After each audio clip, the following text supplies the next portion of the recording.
এখন এতক্ষণ তো পড়িয়া আছে কোন আটি আদলে আবার তিনজন পড়িয়া আছে ওই মহিলা সুদার বাপ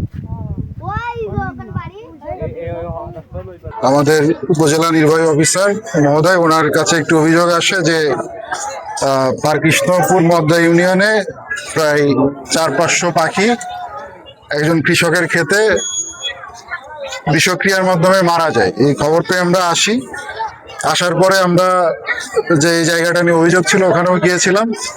যাওয়ার পরে ওখানে একটি পাখি দেখি যে মৃত অবস্থায় পড়ে আছে। আর আমরা এখন যেখানে আছি পাশেই 20টা মতো বিভিন্ন প্রজাতির পাখি মৃত অবস্থায় আমরা দেখতে পাই।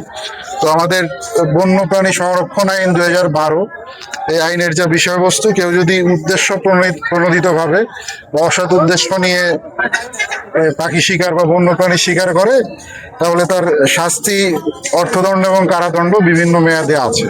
এখানে আমরা যেটা জানতে পারলাম যে অভিযুক্ত ওনার আসলে ক্ষেতের ফসলকে রক্ষা করার জন্য উনি বিষয়টা আসলে জানতেন না, তো ওখানে বিষ প্রয়োগ করেন। তো দুর্ভাগ্যজনকভাবে আমরা যেটা দেখতে পাই প্রায় 20টা মতো পাখি মৃত অবস্থায় আমরা দেখতে পাই।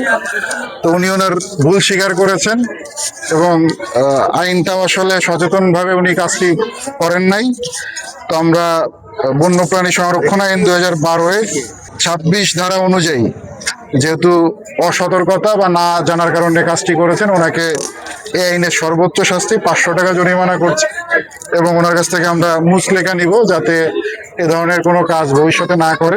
এতটুকুই আসলে আমাদের করণীয় এবং আমরা আশা করি যে বন্যপ্রাণী সংরক্ষণের জন্য আমরা সবাই তৎপর থাকবো। ধন্যবাদ।